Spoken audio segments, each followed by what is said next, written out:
There's a violent crime committed in this country every 6 seconds. A burglary every 10 seconds. Scary statistics any way you look at them. Crime can happen anytime, any place, and it does. People have to be situationally aware and never give up the sense of vigilance. Mike Heidingsfield heads up the Memphis Shelby County Crime Commission. And I always tell people, if they feel uncomfortable or unsettled or uncertain about a situation, they ought to follow their intuition because there's probably something wrong. Typically, though, we dismiss that and then we walk right into a vulnerable situation.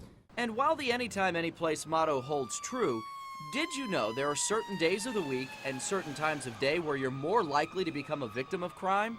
The two high days for Memphis are Monday and Wednesday for residential burglaries. And they typically happen between 7 in the morning and 5 p.m. Why? Well, think about it. Burglars assume most people are at work or school during those hours, so they target homes when they're most likely to be empty.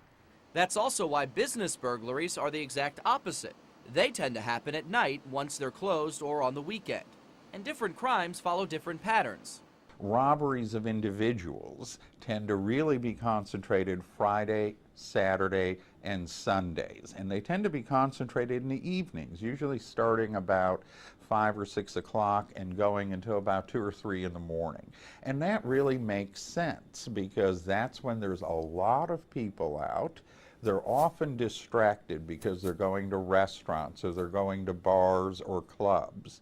Predicting a specific crime at a specific place happening on a specific date and time, that's typically impossible. But this research is helping law enforcement predict the area where a crime might take place in the future. The whole business of analyzing crime is to ultimately get to the point where you can predict or forecast where it's going to occur and move your resources there. So rather than being behind the trend, you want to get ahead of the trend. So these analysts can forecast a crime wave similar to the way a meteorologist would forecast a heat wave.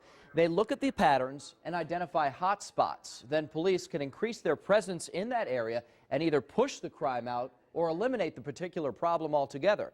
And that's not all. If we see a decrease, we're not satisfied. If there's an offense that's occurring in a particular area, we want to stay focused on that area for a remainder of time. We just don't want to let up immediately because that crime can move back to that area. Tracking violent crime like murder is a different story. It's a lot more difficult to predict because of its random nature.